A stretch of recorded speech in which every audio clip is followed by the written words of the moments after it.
bersama kita di podcast Pembiayaan Kelompok 3. Nah, hari ini kita bakal bahas terkait peluang usaha dengan kepala dingin yang nggak cuman sekedar ngikutin hype aja. Nah, hari ini kita bakal mengkaji salah satu perusahaan es krim teman-teman, yang pastinya teman-teman udah pada tahu, udah ngeliat nih di jalan-jalan yang warnanya merah, yang ada maskot lucunya, namanya Mixu teman-teman. Nah, Mixu ini sekarang sudah memiliki ribuan gerai di seluruh Indonesia. Dan pasti kalian banyak mikir ya, kayak bisa nggak sih sebenarnya kita bikin gerai Mixu sendiri gitu teman-teman. Nah, hari ini kita bakal bedah modelnya, mulai dari modal awal, sistem kerjasama, sampai proyeksi balik modal. Dan saya di sini nggak cuma sendiri aja, saya ditemenin 3 tamu yang sangat istimewa hari ini. Ada Kak Lintang yang pertama sebagai pemilik gerai Mixu yang sekarang sudah jalan 2 tahun. Kemudian ada yang ganteng ini, ada Mas Amer. Oke, merupakan analis bisnis yang juga sering mengkaji terkait dengan model franchise. Dan satu lagi ada di sebelah saya, namanya Kak Gaida. Oke, Kak Gaida ini lagi serius banget riset untuk buka usaha Mixu juga. Halo, selamat datang kakak-kakak dan mas-mas semuanya. Oke, baik. Jadi tapi sebelum ke bahasan intinya, kayaknya nggak kurang asik gitu kalau misalkan kita nanyain dulu sih kesibukannya dari masing-masing 3 tamu istimewa yang kita bawa pada hari ini. Mungkin saya boleh tanya dulu ke Kak Lintang nih ya. Oke, Kak Lintang nih mukanya kayak fresh banget gitu. Waduh, kayak semangat banget gitu ya. Kalau boleh tahu kakak, selain ngebangun Mixu ini sekarang lagi ngapain aja sih kesibukannya gitu? Oke, kalau misalnya kesibukan aku sendiri tadi selain lagi mantau-mantau franchise yang ada sekarang Mixu, aku sekarang sebenarnya lagi persiapan sih buat bikin bisnis yang baru atau ikut franchise yang baru, karena aku lihat prospek dari Mixu sendiri itu bagus banget. Jadi kayaknya kalau misalnya buat usaha lagi bisa nih dari ngambil pengalaman-pengalaman aku waktu franchise di Mixu ini. Oke, kira-kira itu buat usaha bisnis barunya akan berkecimpung di dunia F&B lagi atau kira-kira di tempat lain nih Kak, di bidang lain? Sepertinya prospeknya masih di F&B sih, karena permintaannya yang semakin meningkat ya semakin sekarang ini, dan juga sepertinya untuk bisnis-bisnis yang mau aku jalanin ini sekarang itu permintaannya juga lagi meningkat. Oke, tapi masih rahasia nih Oh, ya? masih rahasia nanti. Oke. Secret ya teman-teman. Oke, nanti ditunggu grand opening Ditunggu aja aja, teman-teman, dan teman-teman. jangan lupa nanti kalau lihat muka Kak Lintang di iklan di mana-mana, nanti langsung segera beli produknya ya teman-teman ya. Betul. Oke, mungkin boleh kita geser dulu, kita lanjut ke tamu kita yang ganteng ini. Oke, buat Mas Amer nih selaku analis bisnis biasanya. Nah, selain itu kira-kira ada kegiatan yang lain nggak Mas Amer kalau boleh tahu? Untuk akhir-akhir ini saya masih belum memiliki kegiatan baru. Mungkin hanya seperti kegiatan sama seperti menganalisis bisnis lainnya gitu, seperti McDonald atau yang lainnya. Oke, memang berarti memang hobinya Mas Amer nih selain ganteng, hobi yang analisis juga ya. Iya. Oke, yang dianalisis juga perusahaan-perusahaan yang cukup besar, dan juga pastinya Mas Amer nih sangat kritis ya dalam menganalisis gitu. Oke, terima kasih Mas Amer. Mungkin kita lanjut lagi ke one and only atau last but not least. Oke, ke Kak Gaida. Kalau Kak Gaida sendiri kesibukannya ada apa aja nih? Kalau aku sendiri tuh masih belajar sih, terus apalagi sekarang tuh mau nyoba mulai ke bisnis sih, apalagi franchise kayak gitu. Oke. Kalau boleh tahu kan kakak nih datang ke sini buat sebenarnya kayak tanya-tanya ya terkait Mixu dan juga dari segi bisnisnya seperti apa. Iya. Nah, saya penasaran kira-kira kakak tuh kenapa sih kok mau atau tertarik banget gitu buat ngekaji atau ngebahas sampai ke dalam-dalamnya tuh terkait bisnis Mixu ini. Oke, soalnya dari yang aku lihat sendiri, Mixu itu selalu ramai pengunjung. Kayak dia banyak gerainya tapi gak pernah sepi gitu dari yang aku lihat.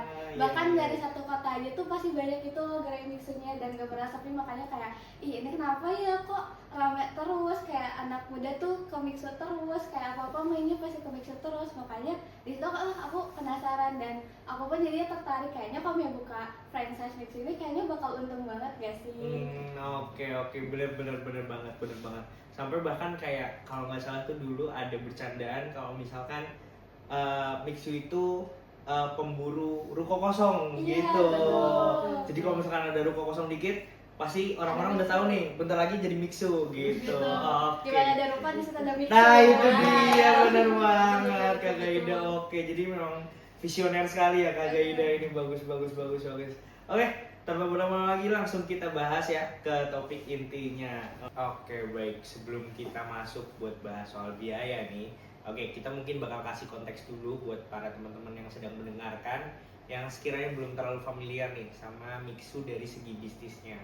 Mungkin boleh dari Mas Amer sendiri bisa kasih nggak kita gambaran secara singkat terkait Mixu ini seperti apa sih gitu. Nah, Mixu sendiri itu merupakan brand es krim dan teh yang berasal dari Tiongkok yang mulai usahanya dari tahun 1997. Strategi yang mereka gunakan ini sebenarnya cukup sederhana, yaitu dengan menjual harganya produk secara murah, dimulai dari Rp8.000. Tetapi cara Mixu untuk menjaga keuntungannya adalah dengan meningkatkan kapasitas jual mereka secara tinggi dan kontrol produksi yang ketat. Mixu sendiri baru masuk ke Indonesia itu pada mulai tahun 2020 sampai tahun 2022 dan hingga saat itu masih tinggal viral. Mungkin aku mau nanya ya Mas Amer. Tadi itu kan sempat disinggung ya rantai produksi atau rantai pasok berarti ya, yang dikontrol ketatnya itu tuh maksudnya kayak gimana ya? Nah, jadi Mixu itu memiliki pabriknya sendiri yang untuk memproduksi sebagian besar bahan baku utamanya, seperti bubuk es krim, sirup, dan bahan teh. Mereka juga sudah memiliki jaringan distribusi pribadi. Jadi semua bahan baku itu wajib dibeli dari pusat, sehingga tidak boleh dari supplier lainnya. Ini yang menjadi kunci. Mixu tidak akan mengambil banyak dari keuntungan dari franchise-nya, tetapi akan mengambil banyak keuntungan dari margin dari setiap bahan baku yang dibeli oleh mitranya. Jadi setiap semakin banyak gerai atau semakin besar volume yang dijual ke mitra, maka semakin besar pula keuntungan yang akan diterima Mixu itu. Oke, jadi dari penjelasan Mas Amer tadi, model bisnisnya lebih ke jual bahan baku ke jaringan sendiri ya dibandingkan jual lisensi mereknya gitu. Nah, ya hal itu tuh disebut vertical supply chain model. Keuntungannya bagi mitra itu biaya awalnya relatif lebih rendah dibandingkan dengan franchise premium lainnya, yang biaya franchise awalnya sendiri itu bisa sampai ratusan juta rupiah. Nah, sedangkan keuntungan bagi Mixu sendiri itu biaya recurring revenue-nya itu dari setiap gerai yang beroperasi, sehingga keuntungannya itu bukan dari franchise yang dibuat sendiri itu. Nah, bener banget tadi kata Mas Amer. Nah, dan buat saya sendiri sebagai mitra, itu tuh kerasa jelas banget. Saya nggak bisa bayar royalti bulanan berdasarkan presentasi omset. Tapi saya harus beli semua bahan dari Mixu dengan harga yang udah ditetapkan oleh mereka. Tapi berarti harga bahan bakunya itu apakah wajar? Kalau menurut saya cukup kompetitif sih, tapi kamu nggak bisa bandingin dengan supplier lain karena memang nggak boleh diganti. Jadi margin yang bisa kamu dapetin itu dari selisih antara harga jual konsumen dan HPP bahan baku dari Mixu ditambah biaya operasional aja. Oke. Terima kasih banyak pada Mas Amer dan juga Kak Lintang ya tadi yang nambahin. Oke, tadi udah bahas soal HPP dan juga presentasi omset nih. Oke, jadi sekarang kita bakal masuk ke angka-angka detailnya nih yang paling ditunggu-tunggu terutama sama teman-teman semuanya. Oke, tadi berkaitan soal angka-angka, Kak Gaida pasti ini pertanyaan dari Kak Gaida kan ini? Iya. Oke. Dari kan awal sebenarnya udah nyari tahu gitu kan, buat modal awalnya tuh Mixu tuh berapa, tapi ternyata tuh beda-beda, ada yang bilang 150 juta, ada yang bilang 1 miliar bahkan, itu kan beda jauh ya, jadi bingung sendiri. Nah, kalau boleh tahu itu yang benarnya tuh gimana sih? Nah, ini tuh memang membingungkan. Variasi modal awal tuh memang berbeda-beda. Karena ada yang salah, bukan karena ada yang salah, tapi karena beda perhitungannya. Mari kita bedah satu persatu. Oke, silakan Mas Amer. Pertama itu ada deposit kemitraan yang sebesar 40 juta rupiah. Ini tuh wajib dibayar setelah lokasi disetujui dalam 3 hari kerja. Fungsinya itu sebagai jaminan komitmen. Lalu yang kedua itu ada biaya manajemen tahunan. Nah, biaya ini sebesar 18 sampai 24 juta rupiah per tahunnya. Lalu ketiga itu ada mesin dan perlengkapan operasional seperti mesin es krim, kulkas dan sebagainya. Nah, biayanya itu sebesar 170 juta rupiah. Lalu terakhir atau sebagai stok bahan baku pertama yaitu sekitar 100 juta rupiah. Nah, dan juga ada biaya pelatihan sebesar 3 juta rupiah.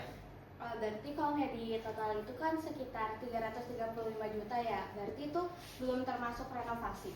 Ya, betul. Nah, ini di sini angka bisa melonjak drastis seperti biaya renovasi dan biaya fit out toko bisa berkisar 200 hingga 350 juta rupiah tergantung kondisi bangunannya. Belum lagi sewa ruko seperti di Jakarta dan kota atau kota besar itu sewa toko tahunannya itu bisa sampai 75 atau 150 juta per tahunnya.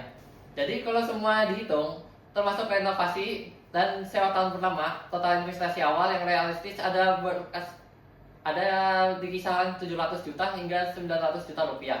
Bahkan bisa mencapai 1 miliar di lokasi premium. Nah, yang diomongin Mas Amir tadi itu sesuai banget sama pengalaman saya sendiri. Kalau toko saya itu berada di area dekat kampus. Jadi untuk sewa itu sekitar 90 juta per tahun, terus renovasi sekitar 250 juta, dan total modal awal saya waktu itu sekitar 750 juta juga. Wow, itu besar banget ya. Itu jauh banget dari bayangan aku waktu awal sih. Nah, itu juga ada persyaratan teknis lokasinya juga kan ya, Kak Lintang? Benar, ada banget. Nah, buat persyaratannya itu sendiri, itu luas minimal 25 meter persegi, terus lebar muka minimal 3,8 meter, terus tinggi plafon minimal 1,7 meter, terus harus ada sumber air bersih dan daya listrik minimal 3.300 watt. Terus untuk operasional mesin, tim Mixu juga ngelakuin survei lokasi dulu sebelum setuju. Lalu biaya survei itu sekitar 2 juta untuk wilayah Jakarta dan Jawa Barat, lalu 3 juta untuk provinsi lain di Jawa, dan 4 juta untuk di luar Jawa. Nah, dan yang paling perlu dicatat itu seperti Mixu juga mensyaratkan bahwa calon mitra itu harus berusia 22 hingga 50 tahun. Dan harus kondisi sehat dan terlibat langsung dalam operasional, bukan sebagai investor pasif yang tinggal menerima laporannya. Oh, berarti kalau aku join gitu, berarti aku harus yang aktif mengelola sendiri gitu ya? Iya. Betul banget. Jadi ini tuh sebenarnya bukan bisnis yang bisa kamu tinggal dan autopilot. Setidaknya di awal kamu perlu banyak terlibat. Oke, itu jadi poin yang sangat penting banget ya. Jadi Mixu itu bukan cuman investasi yang pasif aja. Jadi ini merupakan bisnis yang juga memang butuh manajemen aktif. Nah, satu hal yang perlu dipahami lagi soal kontrak itu masa kontrak yang berlaku dalam Mixu itu ada 3 tahun dan bisa diperpanjang. Jadi kamu perlu komitmen dan rencana minimal 3 tahun ke depan sebelum tanda tangan. Berarti kalau misalnya mau keluar sebelum 3 tahun itu ada penaltinya? Menurut aku sendiri dari Gaida itu bisa banget baca kontrak dulu secara teliti sebelum tanda tangan, atau minta bantuan konsultan hukum biar detail klausul keluar itu penting. Oke, tadi kita udah bahas terkait biaya modalnya ya, atau biaya keluarnya. Nah, sekarang kita mau coba hitung-hitung dari berapa masuknya sih gitu, atau biaya pendapatannya. Nah, boleh dari Kak Lintang mungkin berikan kayak kita gambaran omset yang realistisnya seperti apa sih gitu. Oke, buat harga produk Mixu sendiri itu mulai dari 8.000 sampai 25.000. Terus untuk rata-rata transaksi per cup itu sekitar 15.000 rupiah. Terus kalau dari toko saya sendiri itu di hari biasanya bisa jual sekitar 300 cup. Di hari ramai biasanya bisa sampai 500 cup. Terus berarti untuk omsetnya sendiri itu hariannya antara 4,5 juta sampai 7,5 juta rupiah. Kalau per bulannya itu bisa di kisaran 135 sampai 225 juta rupiah. Itu berarti baru omset kotor ya, belum dipotong sama biaya? Betul, dari omset itu kita harus potong untuk HPP bahan baku. Jadi sekitar 30 sampai 40%-nya dari harga jual, sisanya buat nutupin sewa listrik, gaji karyawan, dan biasanya gaji karyawan itu di 2 sampai 3 orang, dan biaya operasional lainnya. Nah, mari kita hitung lebih sistematis. Misalnya omset bulanannya itu 180 juta rupiah. Mari kita ulangi HPP bahan baku sekitar 35%, jadi sekitar 63 juta rupiah. Sisa 117 juta rupiah itu, mari akan kita kurangi lagi sewa, kurangi biaya sewa, misalnya di 8 juta sebulan, listrik 3 sampai 4 juta, lalu gaji 3 karyawan sekitar 10 sampai 12 juta. Nah, biaya manajemen tahunan yang dicicil sekitar 1,5 sampai 2 juta sebulan dan biaya lain-lain sekitar 5 juta. Maka total biaya operasionalnya sekitar 30 sampai 35 juta. Nah, laba bersih yang kita dapatkan itu jadi 80 sampai 90 juta rupiah per bulannya. Atau margin bersihnya sekitar 45 sampai 50% dari omset dalam sebulan ini. Wow, berarti itu besar banget ya marginnya. Tapi hati-hati, ini tuh skenario terbaik dari omset tertinggi. Kalau omsetnya turun ke 90 juta karena sepi dengan biaya tetap yang sama seperti sewa listrik, gaji, dan margin bersih. Margin bersih bisa turun hingga drastis hingga ke 15 hingga 20% atau bahkan lebih kecil. Bisnis ini tuh sangat sensitif pada volume penjualan karena ada biaya tetap yang harus ditanggung setiap bulannya. Oke, jadi model volumenya tinggi dan marginnya tergantung skala operasi ya. Ya, persis. Dan juga perlu diingat, Mixu secara resmi memang menawarkan model tanpa royalti dan persentase omset. Namun keuntungan yang kamu peroleh sepenuhnya adalah selisih setelah bayar bahan baku dan biaya operasional. Itu bagus kalau volume penjualannya tinggi. Tetapi resikonya juga ada pada mitra kalau volume penjualannya rendah. Dan ada target penjualan minimal dari Mixu yang harus dipenuhi. Kalau nggak kecapai, itu bakal ada evaluasi. Jadi kamu nggak bisa santai menunggu toko berkembang perlahan. Nah, kalau boleh tahu, tadi kan ada target yang harus dicapai ya. Targetnya itu berapa kira-kira? Nah, kalau itu tergantung lokasi dan tipe toko sih. Jadi lebih baik kamu langsung tanya ke pihak Mixu saat konsultasi kemitraan. Tapi prinsipnya Mixu tuh ingin mitra yang tokonya aktif dan produktif, bukan yang sepi. Oke, tadi kita udah bahas soal pengeluaran dan juga pemasukan dari Mixu itu sendiri, dan kita masuk ke pertanyaan yang juga ditunggu-tunggu nih. Kalau misalkan orang pengen bisnis, kira-kira balik modalnya berapa lama sih Kak Lintang? Nah, ini benar-benar pertanyaan yang menarik banget sih, dan teman-teman pasti pada penasaran juga. Kalau dari pengalaman saya sendiri, itu modal awal sekitar 350 juta. Terus toko saya balik modal dalam waktu sekitar 20 bulan. Itu karena lokasi saya yang cukup ramai dan stabil. Teman saya ada yang buka di lokasi yang kurang strategis. Nah, karena itu setelah 2 tahun dia masih belum balik modal. Jadi emang lokasi itu penting banget menurut saya. Nah, kalau kita pakai optimasi yang realistis dengan modal 400 juta dan laba bersih bulanan yang di kisaran 20 sampai 36 juta rupiah dengan menggunakan skenario yang konservatif, maka balik modal butuh sekitar 22 hingga sampai 42 bulan atau kira-kira 2 sampai 3 tahun. Beberapa sumber menyebut proyeksi 12 hingga 18 bulan. Tapi untuk skenario paling optimis dengan lokasi yang sangat ramai dan konsistensi yang tinggi. Berarti kalau kayak gitu bakal lebih aman kalau misalnya ekspektasinya itu 2 sampai 3 tahun aja. Betul, betul.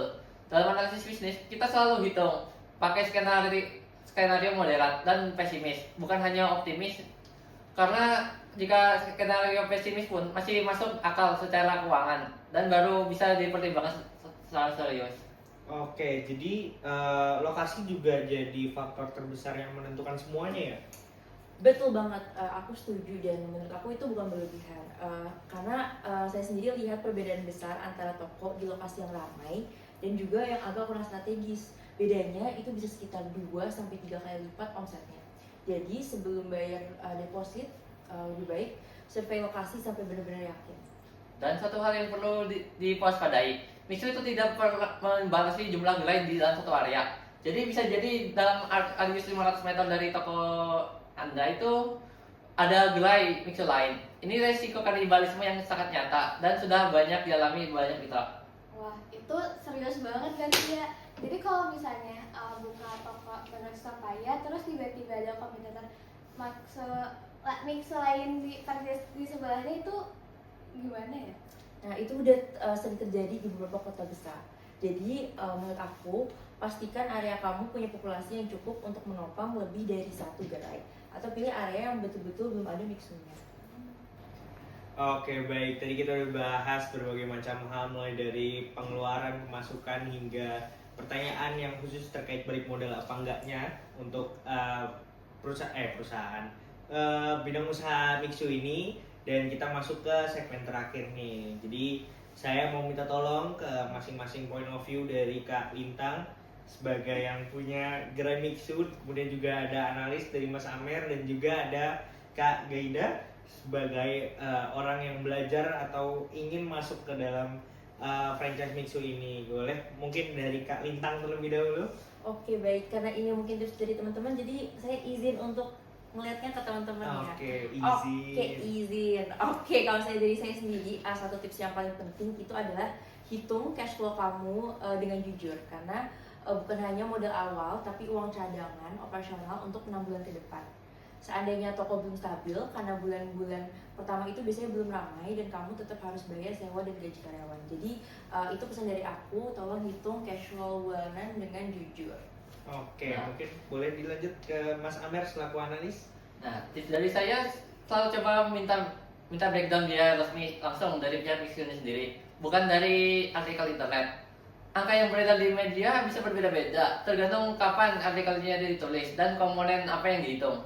Lakukan survei lokasi dengan benar, karena hasil survei itu data yang paling akurat yang bisa kamu pegang sebelum komit franchise-nya sendiri. Oke, terima kasih Mas Amer. Mungkin boleh dilanjut ke Kak Gaida. Oke, mungkin kalau dari aku karena aku masih belajar itu bukan tips ya, tapi dari hari ini bisa ngobrol langsung sama analisnya, sama orang yang beneran ngejalanin Mixu-nya, apalagi tuh gak yang mulus selalu kan, ada rintangannya gitu, itu jujur ngebuka wawasan aku banget, ibaratnya bisa dibilang ngebuka mata banget gitu loh.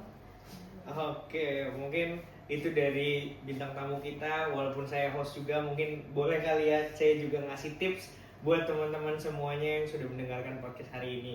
Nah, kalau dari saya sendiri itu Mixu ini bukan bisnis yang pasif dan bukan juga jaminan untung buat teman-teman semuanya.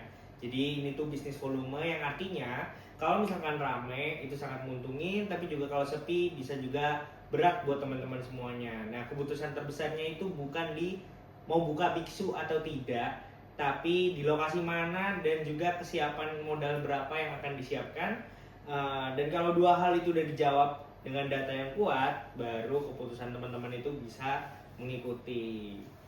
Oke, mungkin itu aja buat podcast pembiayaan pada hari ini. Saya ucapkan terima kasih kepada Kak Lintang, Mas Amer, dan juga Kak Gaida yang sudah berbagi experience terkait franchise Mixu ini. Dan buat kalian yang teman-teman dengerin, kalau misalkan ada pertanyaan atau pengalaman soal franchise Mixu, boleh tulis di kolom komentar atau di DM kami @Departemen Agribisnis IPB. Sampai ketemu di episode bisnis selanjutnya. Terima kasih kakak-kakak, mas-mas. Semangat.